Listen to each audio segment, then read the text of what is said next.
الرحيم ولو أن لكل نفس ظلمت ما في الأرض لافتدت به وآثار. Salah tu, awak tak boleh bertanda wakaf. Wakaf tu apa? Wakaf tu Assalamualaikum warahmatullahi wabarakatuh. Kami daripada Kumpulan 14 ingin membentangkan hukum tajuk iaitu hukum wakaf. Saya Minal Inahani akan memulai pembentangan kami dengan pengertian wakaf. Wakaf dari sudut bahasa membawa maksud berhenti atau menahan. Manakala dari segi istilah dapat diceritakan bahawa wakaf adalah memberhentikan seketika bacaan secara putuskan suara di akhir perkataan untuk bernafas dengan niat untuk sambung semula bacaan. Kemudian terdapat 4 jenis hukum wakaf yang boleh dijumpai di dalam Al-Quran, iaitu wakaf ikhtibari, wakaf ihtirari, wakaf ikhtiyari dan juga wakaf ikhtizari. Baiklah, kami akan meneruskan dengan jenis-jenis wakaf oleh ahli kumpulan kami yang seterusnya.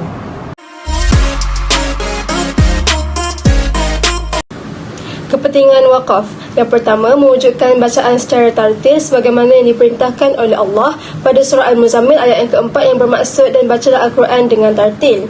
Yang kedua, merupakan kewajipan bagi kesempurnaan ilmu Al-Quran oleh pembaca. Yang ketiga, mengetahui makna ayat-ayat Al-Quran dengan lebih jelas oleh pembaca dan para pendengar. Yang keempat, menunjukkan kefahaman pembaca Al-Quran pada makna ayat-ayat Al-Quran.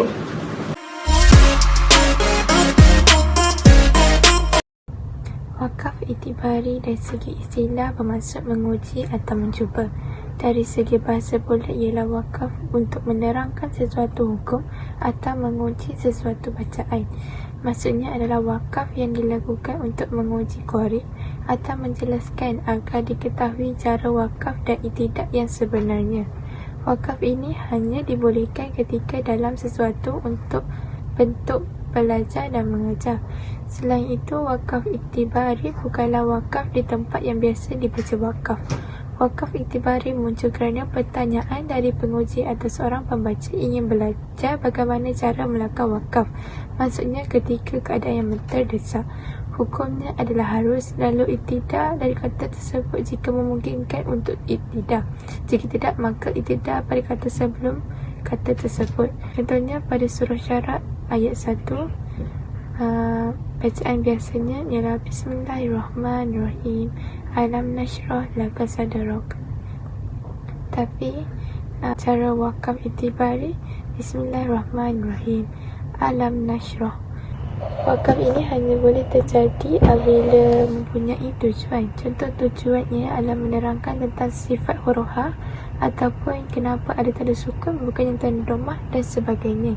Yang menunjukkan atau menggambarkan ini adalah penerangan, pengetahuan dan maklumat, maka dibenarkan untuk berhenti di tengah-tengah dengan syarat di tempat itu dibenarkan di dalam kaedah wakaf. Jadi itulah yang dimaksudkan dengan wakaf itibari.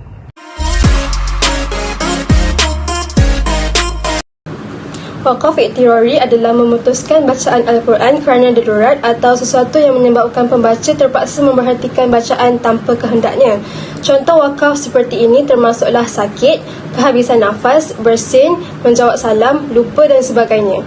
Hukum wakaf iktirari adalah harus. Jika pembaca ingin memulakan bacaannya kembali, maka perlu dimulakan dengan ibtidak pada awal ayat. Contoh bacaan bagi wakaf iktirari ialah Bismillahirrahmanirrahim. Falamma sami'at bimakrihinna Falamma sami'at bimakrihinna arsalat ilayhinna wa a'tadat lahunna muttaka'a. Rakaman sebentar tadi menunjukkan tentang pembacaan Al-Quran yang terhenti kerana terbatuk dan perlu disambung dengan ibtidak, iaitu dimulakan bacaan daripada awal ayat yang dibaca. Itu merupakan salah satu contoh wakaf iktirari.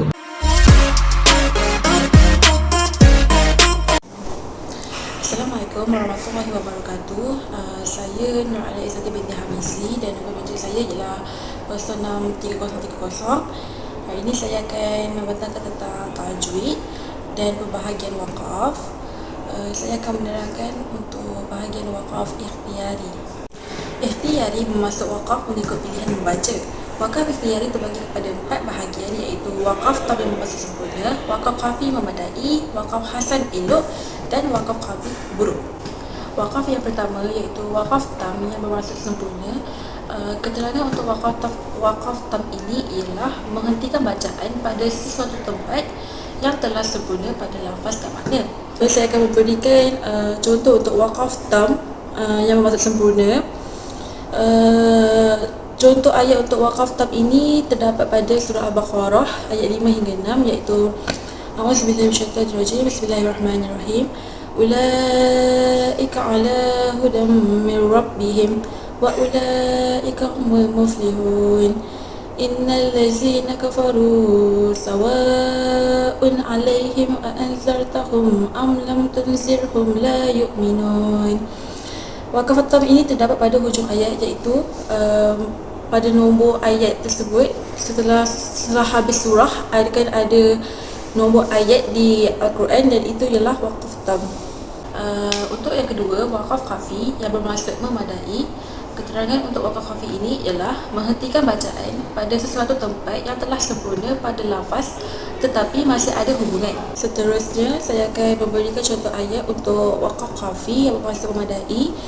Contoh ayat untuk wakaf kafi ini terdapat pada surah Al-Baqarah ayat ke-6 hingga 7. Ayatnya ialah A'udzubillahi minasyaitonirrajim. Bismillahirrahmanirrahim. Innal ladzina kafaru sawa'un 'alaihim anzartahum am lam tunzirhum la yu'minun. Khatamallahu 'ala qulubihim wa 'ala sam'ihim wa 'ala absarihim ghishawah wa lahum 'adzabun 'azim. Sadaqallahu 'azim.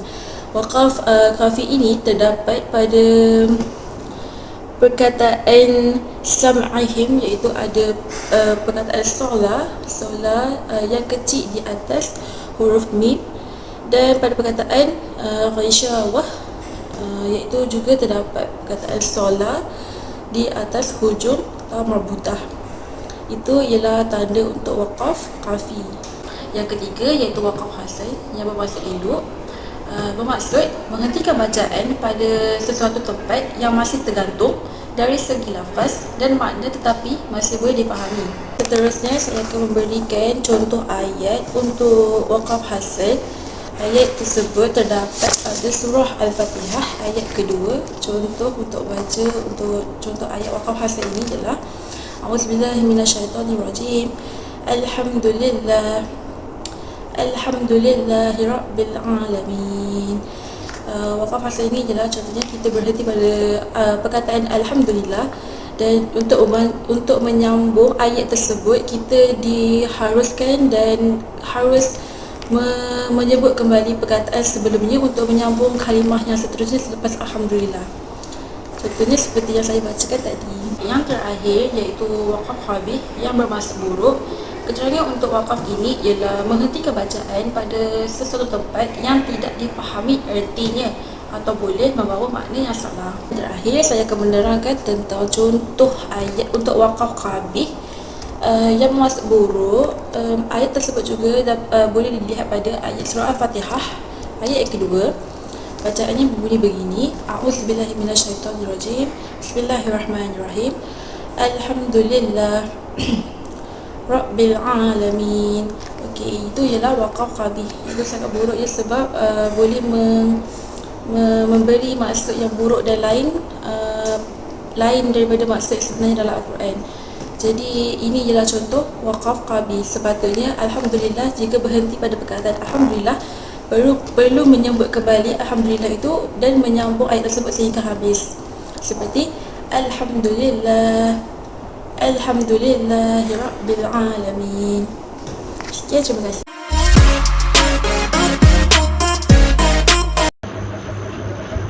Seterusnya ialah wakaf intizari.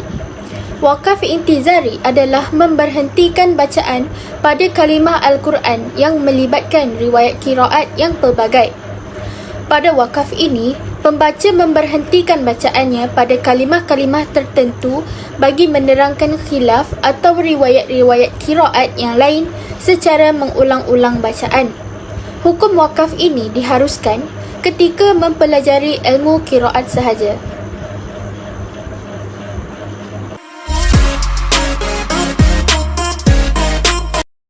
Itu sahaja penerangan daripada kumpulan kami. Ambillah peluang ini untuk memperbaiki bacaan Al-Quran kita.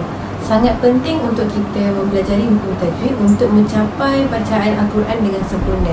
Sekian daripada kami. Assalamualaikum warahmatullahi wabarakatuh.